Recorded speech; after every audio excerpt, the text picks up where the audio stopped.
The 311 Response Center is the main gateway to city services. As small as our population is, we do take a lot of requests. Most cities that have 311 systems, you'll find that more of their calls are question related and don't end up in service requests. Pittsburgh, I believe, is the complete opposite. The majority of our calls are going to end with a service request. Sometimes we'll get one call that will generate 25, 30 different requests. I really believe that 311 is a great factor, probably in all cities, because if we didn't have it, then the public would probably have a harder time trying to contact these offices just on a personal level, because there's so much. So we do what we can to try to help in between, because sometimes it doesn't always have to go directly to whatever that department is, because if we can help, if we have whatever forms that need to be sent out, then that's one less step that someone has to, one less day that they have to wait for the mail to get their items and things like that. So I guess at the end of the day, as long as they're satisfied, then we've done our job.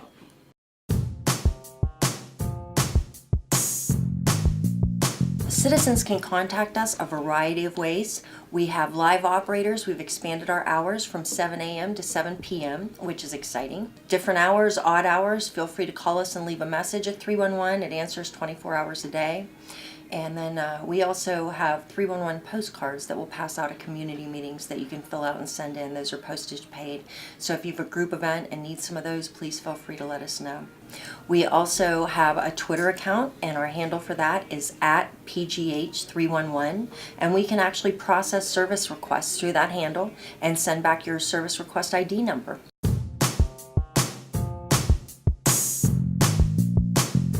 Through the years, we've been growing and building, and we're up to 11 staff now. And one of our most exciting endeavors at this point is we're finally getting new software.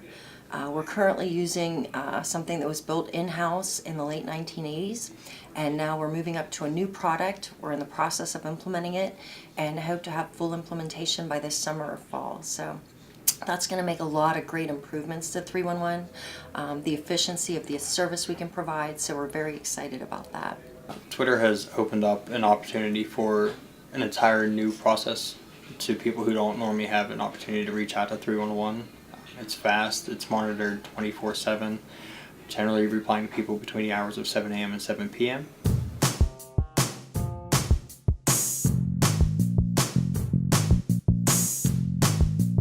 It can be challenging at times to respond to a certain person's needs with only 140 characters, but there's a few times where we have to send multiple tweets. We're making our website more self-service, so people will be able to go in and find the answers to questions they need without having to contact us.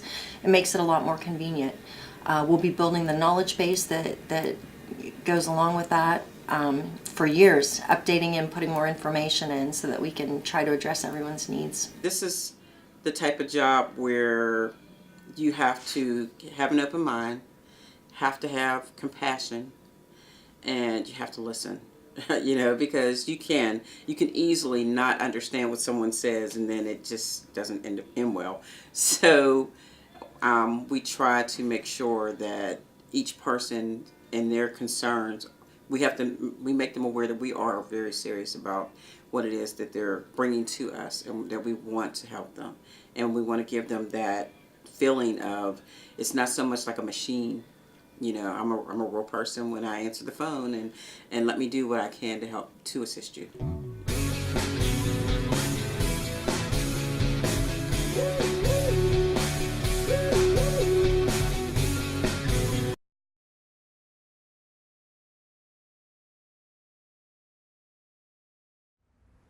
Hi, welcome to Pittsburgh. I'm Mayor Bill Peduto, and it's my honor to welcome you to our city. I can't be with you in person today. I'm up in Harrisburg and then over in Washington trying to do what all of us do on a constant basis, get enough money to keep the operations running. But I wanted to take a moment to say thank you. Thank you for the work that you do within your community to be able to do what is our core mission, taking care of people. And for so many people like myself, mayors, we always ask ourselves the same question: who are you going to call?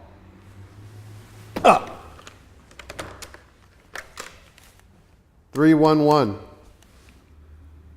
Hello? I don't have a cord. All right. Well, anyway, you know what I'm saying. You're the front line of getting things done, and it's an honor to have you here in Pittsburgh. Enjoy your time here. Get out there, see this city. If you see a pothole, you know what to do. You know who to call. But in the meantime, as you're going around this city, do one other thing too. Enjoy your time here in Pittsburgh. On behalf of the people of Pittsburgh, welcome to our city. And I'm going to mention my mayor again because this is his second year in office, and it feels so great to be able to tell you that my mayor cares just as much about customer service as I do.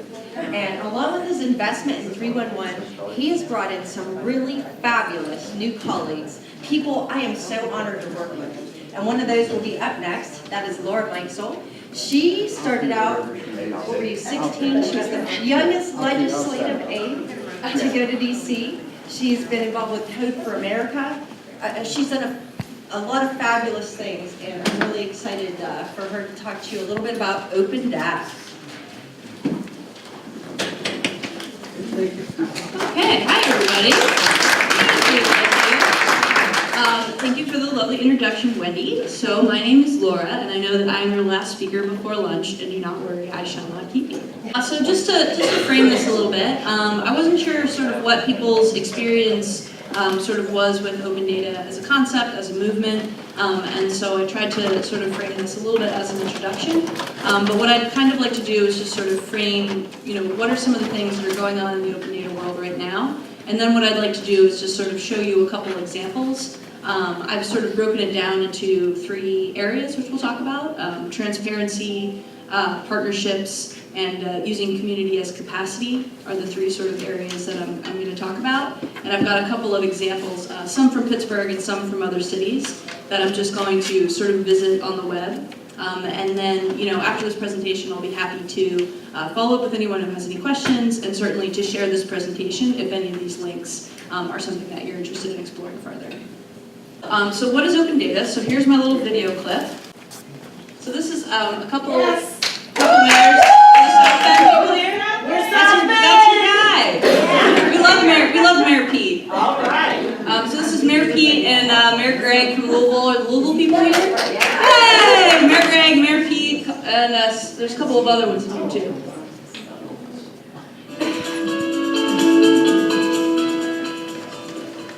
All of this data belongs to the people. We created it while we were working for them. The challenge is to make it available, and not just available, but intelligible. It's not transparent if you just dump a giant, unintelligible, illiquid pile of data online. So we work really hard with trying to make it accessible and readable. We're proud to be the first city in our state, and we think the smallest city anywhere, to have an open data portal, because we don't think you have to be a huge city in order to be able to take advantage of machine-readable data and use that to come up with solutions. A lot of people focus on internal innovation, so how do we work with Code for America, how do we use apps to improve the delivery of citizen service, and all that stuff is extraordinarily important as we improve. But more important, I think, is civic innovation, social innovation, of preparing people's mindsets or creating a platform where people can realize their human potential.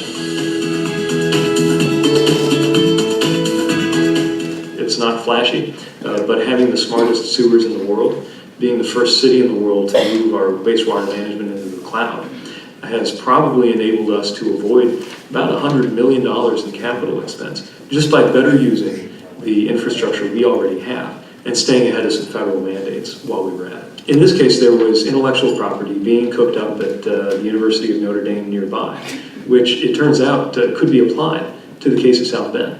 And by being willing to be that beta city, being willing to pilot and experiment with that new and somewhat untested technology, we were able to find great benefits, and we're cultivating a homegrown business, which I think will be part of the story of economic development in South Bend going forward. We are right now working on a well-being index, and it's to build resiliency in the community. And by that I mean it's about wellness, physical health, but it's also about mental health. It's about social connectedness. It's about economic vitality. How do we find that out? Our resources are limited. We can funnel them, we can put them towards programs and challenges, but we need to know what those are. We can guess what they are, but if we have data, if we have metrics, if we have understanding of how people are doing and their well-being and where the need is, we can make better use of our government resources to address those issues going forward. So we put a process in place called LouisStat that's all about working on the known problems that we have, reactive problem solving. If you're not careful in government, you can just react all day long because there's so many things happening, from public safety to solid waste to social services. Then we have dedicated resources for innovation. My private sector experience tells me unless you give dedicated resources to innovation or breakthrough improvement, resources just kind of get sucked into the daily work. In our emergency management system, every call that goes into 911 is treated as an emergency, but only 3% are true emergencies, right? So it's very costly. So how do we analyze those calls so that we can triage the non-emergency calls into a much more cost-effective solution? So we say, let's put a nurse on each shift. And that nurse takes the call and says, Mr. Jones, really, what we're going to do is send a taxi for you tomorrow at noon to take you to the doctor, right? So it's a $20 call as opposed to a $500 call of sending an ambulance there. What if we learned that something in our utilities database about when water cutoffs are happening can be mapped onto our data about code enforcement issues or vacant and abandoned properties? What if it turned into an early warning system on the vacant and abandoned properties that we're trying to prevent as well as deal with? We've distributed 500 asthma inhalers around the city with a GPS device on top of the inhaler, so we know when and where people are using inhalers. And then we overlay data on that in terms of where did it happen, what time of day did it happen, let's say what was the pollen count, what was the temperature, was a road closed, what were traffic conditions like, and so we can really understand the problem. And then you can overlay big data on top of that. What if we, for instance, expanded the tree canopy? Okay. What if we mitigated the traffic patterns? So you can start seeing the effect then on public health in this case. So how do we smartly marry the areas of digital solutions with public health? It could be public safety, it could be social services. So we just look at digital solutions as a way to really help us more deeply understand the problem and then come up with solutions at the same time by using other data sources on top of it. I think perhaps the most important area where we're in the long run going to see benefits from open data and slicing and dicing data in creative ways is going to be economic development. We have deals put in front of us as a city that depend a lot on whether you believe certain kinds of numbers. And the reality is a city, especially a smaller city like us, doesn't always have the same kind of due diligence capacity as the people across the table from us. So even just being able to game out or estimate, if a developer's telling us that with X ROI and this many parcels being cleared for this purpose, we get at that tax rate this kind of income, and it would all be worth it in X number of years. We have a hard time proving that out on our own terms. Data could be the answer because you can automate a lot of that math and use some of the real world data that we have about what we know is going on in our city, matched up with some of the assumptions, and then use that to test some of the promises that are made. Great. Let's go back to the slide deck, please. So I really like that video. I think that the mayors there did a great job of talking about some neat examples of ways that they have used data to improve work that they're doing in their cities. There are 3 areas of open data and civic technology that I'd like to talk to you about today. I've put them into these categories. We're calling it transparency, partnerships, and community as capacity. So let's go forward one, please. Okay, so here's our mayor again. That's me and our mayor and Councilwoman Natalia Rudiak and Policy Manager Matt Barron. This was the day that the city of Pittsburgh passed our open data legislation. It was about a year and a half ago. I really like this picture because I feel like the mayor and councilwoman look like they might be engaged in a rap battle in this picture. Just sort of the look on her face and the way that she's sort of holding herself there. I just really enjoy this particular photograph. It was in our local paper, which was the Pittsburgh Post-Gazette. But I'm going to talk a little bit about, and when I talk about transparency, I'm going to talk a little bit about what our process was for putting these policies in place in the city of Pittsburgh. So through the legislation, there were 3 goals that we had. The first was, as we called it, to set the default to open. So here in Pennsylvania, as in many, many other states, I'm sure including most of yours, there are statewide right-to-know laws, which dictate what is and is not public information. What we actually did in the city of Pittsburgh was to say that all information which is not explicitly stated by the state to be private information is eligible to be on our public data portal. So that's a pretty exciting thing, right? So instead of sort of saying only these particular data sets or in these areas are things that we're looking to share, instead what we want to do is set the default to open, which means that going forward we're going to be working on releasing pretty much everything which comes in tabular form, which we'll get into in a little bit more later in the presentation, right onto the website. We attempted to implement a lot of technical best practices in the way that we were doing this, how to make the data available in the kinds of formats that people wanted in, as well as documented in such a way that people can understand what they're looking at. And the third thing that the legislation does is to explain what our process is going to be for gathering consensus around what data sets we're going to share, how those are going to be formatted, and how we're going to publish them. So when we first wrote the legislation, we actually posted it online as a Google Doc. So this is a pretty simple technology. I bet a lot of you are aware of this technology, even if you don't have Google as your email platform, as we happen to in the city of Pittsburgh. Perhaps you've encountered this in your personal life. And what this platform allowed us to do was to put the text of the legislation actually online, and then allow anyone to come in and provide inline comments. Actually to say, okay, in this section you're talking about this, have you considered this? And it was a pretty exciting process to have. We had folks from our local community as well as sort of national and even international experts on government open data weighing in on our bill and the way that we were setting up our program, as well as interacting with each other through the application of the Google Doc. And so that was pretty exciting, and I think did a good job of sort of setting the stage for thinking about transparency. So the next thing we did after the legislation passed was we opened what we called the PGH Data Forum. So the data forum was basically a dedicated website that asked the question, what information that the city of Pittsburgh maintains would you like to see opened and why? And so we did that through our Meixell account, now becoming My Sidewalk. I'm not sure how many of your cities might potentially be engaged with that as well. But that happened to provide a super easy way for us to pose that question and make it interactive. But I'm sure there's all sorts of other ways that could be done as well.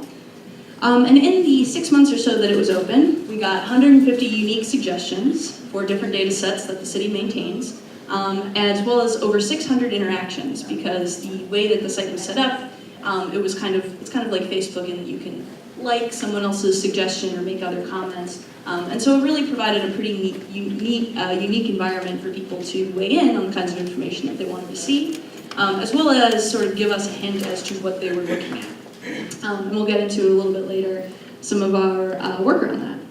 So these are 2 sites which I think fall under the sort of transparency umbrella that the city of Pittsburgh has been working on in the past year. There are 2 websites on that page, which maybe we'll get to take a look at. One of them is Fiscal Focus Pittsburgh, which is a website that we launched to help people explore our budget data, actually, and so it goes back to 2012, I believe. And so it provides some pretty interesting visualizations to see sort of where the money's coming from, through which tax revenue we're gathering that money from, what accounts it goes through, and then which department winds up spending it. So it's got a little bit of our contract information in there as well. But now this is so it goes. So that is and that's something that definitely citizens were looking for. We get a lot of right-to-know requests around the budget, and so launching this website allowed us to provide that information to people on an ongoing way. So when people say, okay, I'm interested in this money, where's this going? We can say, actually, you can go ahead and look right at the website, manipulate the information however you like, and then download reports if that is what you're interested in doing. And the other example that I have on here is our snowplow tracker. So I'm not sure about the geographical representation of the folks that we've got in the room, but I'm pretty sure everyone who is in snowy areas can sort of feel our pain in providing information to the public about snow and ice control. As Wendy mentioned, I'm relatively new to city government, and I think that one of the things that has surprised me the most has been the citizens of Pittsburgh's insatiable desire for information about how the city controls snow and ice. They really can't get enough of it in any way, shape, or form. And so we learned that in our very first year. In our second year, we're able to provide a number of views into our snow and ice removal and treatment procedures. And one of those things is a snowplow tracker. So what it actually does, and of course it's not on now, but it gives you a real-time look into where our snowplows are, as well as where they've been since the beginning of the most recent snow event. So you can see your road, you can see your route to work, and you can click on it and see when the last time it was treated for snow and ice.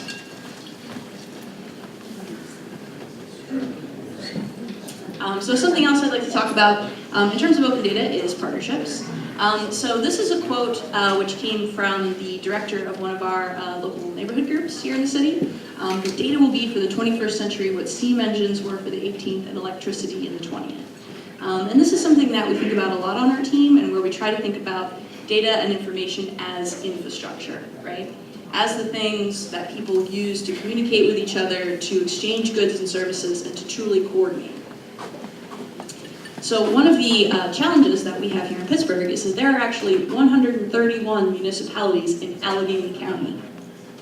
So that's bananas, right? So here's the county, and here's the city of Pittsburgh right in the middle here. And there's all of our other municipalities that are outlined. So this presents a number of challenges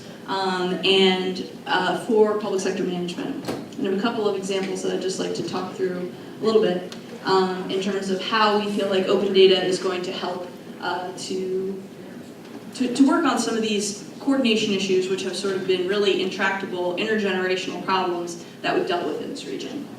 So one of these issues is on regional land banking. So this is something that we have been very interested in here, right, to sort of come up with a central store of what our vacant and available properties are, both in the city as well as in some surrounding municipalities, to be able to say where some of our opportunities are, how can we strategically manage these properties, how can we sort of match up people who are interested in doing rehabilitations with the potential properties that really are going to fit their needs, and how can we do that in a regional way.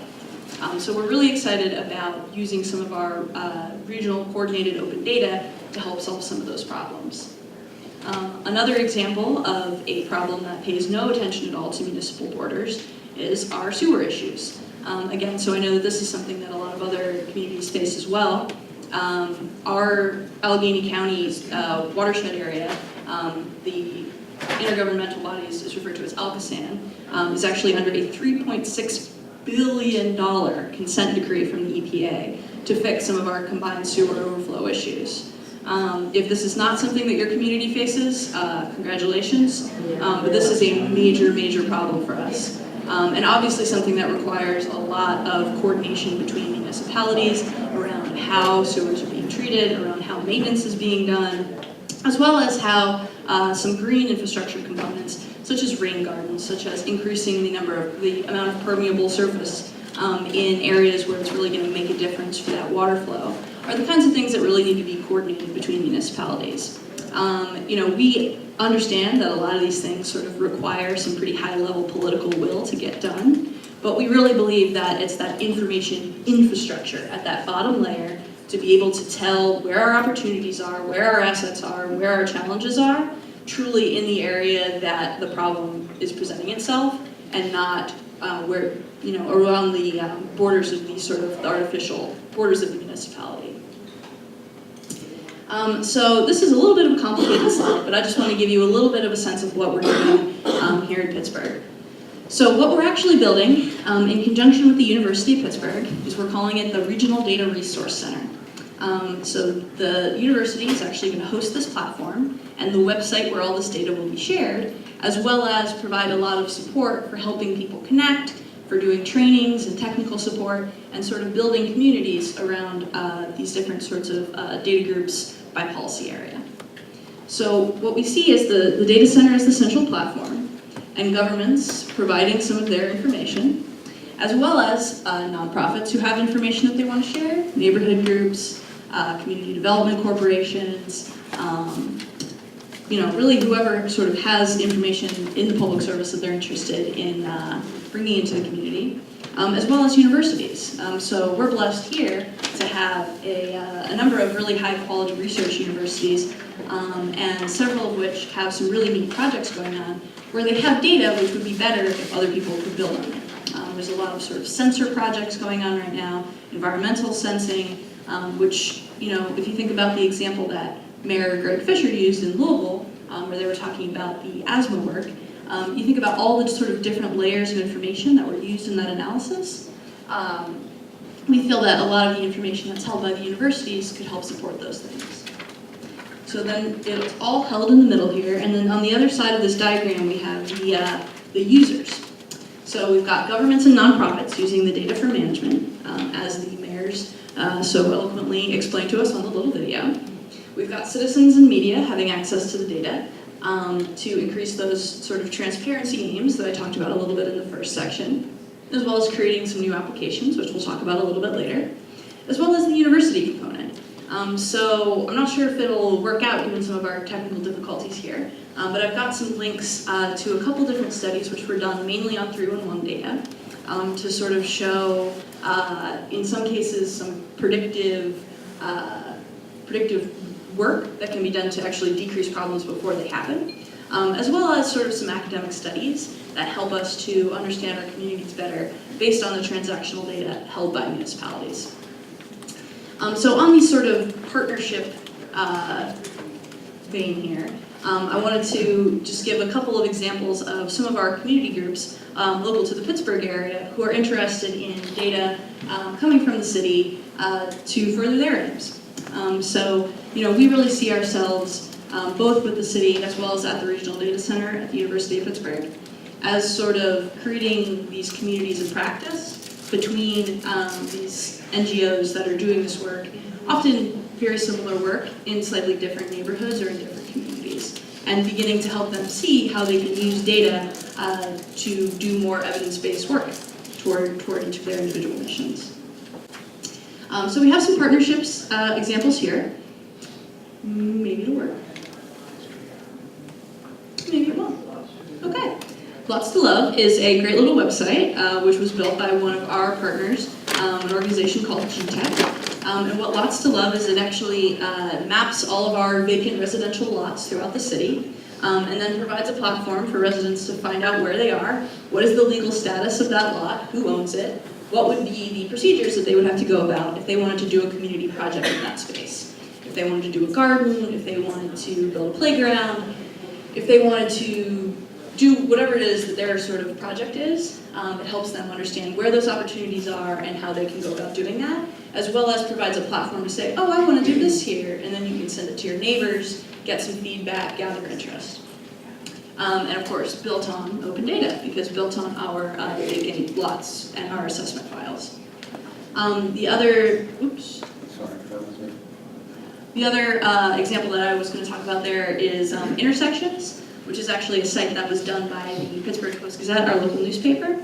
which helps to show where car accidents and pedestrian and bike accidents have happened in the city. Again, based on that police data, but sort of really gives us a good idea of where there might be some mitigation opportunities for our roads and streets department, as well as city planning, particularly our bike and pedestrian coordination. And then the final aspect of open data that I'd like to talk about is what we call civic technology. So civic technology is technology in the public service, basically, is what that means. I'd like to introduce you to the concept of the Code for America Brigade. Anybody know what that is? Code for America Brigade? Familiar with them in your town? Some folks? Awesome. Okay. So brigades kind of take on some different characteristics in different communities, but in general, the brigade program is a part of Code for America. They have a bunch of different programs that sort of fall under that umbrella. But what the brigades are basically volunteer groups of people who are technologists in their private lives, often people who have private sector jobs in technology, who want to do skills-based volunteering. Basically, they want to build applications for citizens to use, generally on top of open data, but not always, that will then serve their greater community. So they're either doing that, or sometimes brigades focus more on sort of helping existing nonprofits and community groups work with technology to further their missions. So, I think that this kind of movement offers a lot of opportunity to those of us in government who, as we all know, sort of have very limited capacity in a lot of ways, especially sometimes when it comes to technology. And so sometimes these volunteer groups can be really, really helpful in getting us to have the applications that we want to have, as well as exposing us to new skills and processes and products that we might not have known about. So just two projects from Pittsburgh that I'll share. So one is our police blotter. So you see on the right there is the way that we were publishing our data. So every day the police were publishing a PDF of all of the incidents of crime which occurred the day before.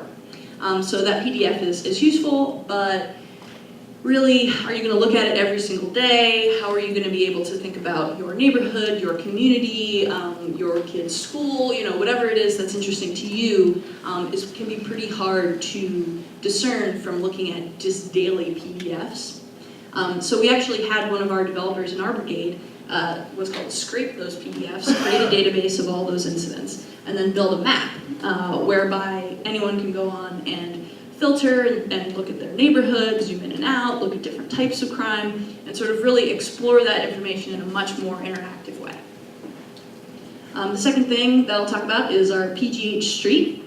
So, hey, 311 loves PGH Street. Can we get to PGH Street? No. Okay. So what that is a little website that more of our volunteers built. So previously, if you lived in the city and you want to know what day your trash and recycling are going to get picked up, we do opposite week recycling here, so it's a little bit complicated. Obviously, it depends on where you live, but it's got something to do with your zone, but also your route. It's a little bit complicated. So previously, the only way to find out would be to call 311, and then they would have to look it up in a giant book, or with all these printouts of pages and pages of addresses, and it was not great for them to be able to do that. So now we have this app where you can actually go online, look up your street address, and then not only will it tell you exactly when your garbage and recycling pickup will be, it will also tell you yard waste and other special collections, and it'll send you a text message or an email if you sign up in order to be reminded. So this is an application that I personally love and use every week, and was recently pointed out to me that not only can you sign yourself up for text messages, you can sign up your husband, your teenage children, your roommate's boyfriend, whatever you got, in order to receive those reminders to go ahead and take that trash recycling out. And what it also does is gives you a little bit of visibility into what our recycling rules are here in the city in a way that's a little bit more dynamic than the previous handouts that we had. So this site unfortunately isn't going to be too great. I was thinking I would walk you through some of these things, but I can send this out later. Just a couple of examples of specifically 311 open data and the way it's being used in some places. I think the predictive rat baiting in Chicago is one of the things that people in the open data world talk about a lot.